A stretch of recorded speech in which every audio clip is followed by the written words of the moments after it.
Hey friend, welcome back to the channel. Today we're going to wrap up the Austin Kleon trilogy with 5 actionable tips from Steal Like an Artist. Researchers, artists, writers, musicians, and countless people get inspiration from their heroes. The challenge is using this inspiration to create something. Steal Like an Artist is meant to explain while there is nothing new under the sun, combining things from a bunch of sources results in something new, and you create your own style. The first of the 5 tips is steal like an artist. Now, I should make sure everyone's clear that stealing like an artist is not plagiarism. It's copying and learning from your heroes, reverse engineering their processes, and creating something new that is truly yours. For your inspiration, collect ideas everywhere. Try carrying a notebook and pen and capture insightful passages from what you read and what you hear. Write down thoughts and observations whenever you're able to. The goal is to create a swipe file with all your inspirations and where they come from. The second tip is use your hands. Use analog tools to create when possible. Using physical objects brings the fun back into creation. It also allows ideas to flow in an unedited state. Using your computer is great to make your great ideas ready for publishing and editing, but not so great for generating ideas, though large language models may disagree. Tip number 3. Side projects and hobbies are important. The work that you do when you procrastinate may be the work that you should do the rest of your life. Try practicing productive procrastination and work on a side project to combat burnout or boredom. Use hobbies and side projects to keep all your passions in life. Now, keep in mind that you don't need to have a unified vision or scheme for what your work will be, because, believe it or not, you are the unity. The fourth tip is do good work and share it with people. Now, this tip is broken into 2 steps. Step number 1 is do good work. So create something that you would want to see, something you would want to hear, or even experience.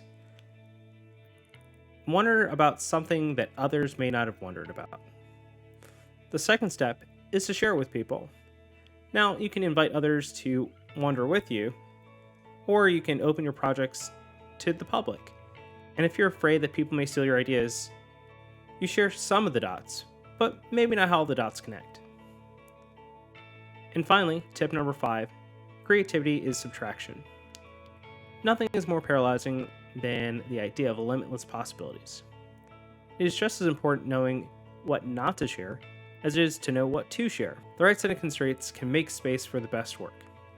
An example for aircraft and spacecraft designs is SWaP-C, or space, weight, power, and cooling, or cost, depending on who you talk to. Now, the SWaP-C define important constraints that either means you have to fit some widget into a confined envelope, which means you either have to find one that already exists, or you have to design a new one to meet the needs. So I use each of these tips in my creative endeavors.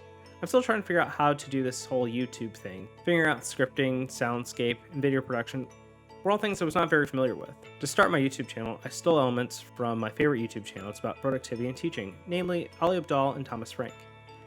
I might add that neither of which have I remotely come close to emulating. My YouTube channel is my side project and hobby. My commitment is to produce at least 1 video per week. This channel is currently centered around sharing tips and tricks from books about productivity, creativity, entrepreneurship, leadership. And I will continue to expand that into more engineering and project management titles as time goes on. But back to the point, my goal is to make a video that teaches people something about a book that I found interesting. And I hope that I'm doing quote-unquote good work and sharing with people. Now, my favorite tip from the list is using your hands. I like reading physical books, or books as my family would say. I do a bunch of reading on screens and read many books on my Kindle or iPad for various reasons. I try to take notes from the books by writing them down. Now, the notes for my script are also on paper. My goal is to let the ideas flow and then edit later. For my day job, I like to have physical copies of things when possible.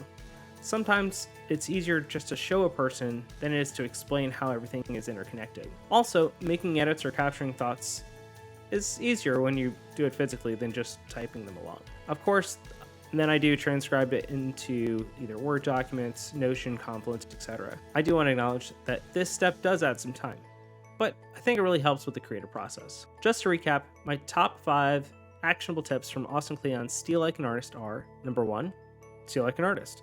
Find inspiration from a bunch of people, places, learn them, and then make them your own. Tip number 2, use your hands. Connect with the creative process in other ways than your keyboard. Tip number 3. Side projects and hobbies are important. Use side projects to focus when you are tired or bored of your normal work. And just remember that people are comprised of many things and live full lives. So do all the things that make you, you. Tip number 4. Do good work and share it with people. The hardest step is getting started. So if you already did that, might as well share and keep going. And the last tip. And tip number 5, creativity is subtraction. There's just as much artistry in knowing what not to share as knowing what to share. If you like the video, click the thumbs up, write a comment, and subscribe. Here's a link to a recent video. And until next time, keep creating, keep sharing, and stay inspired. Thanks.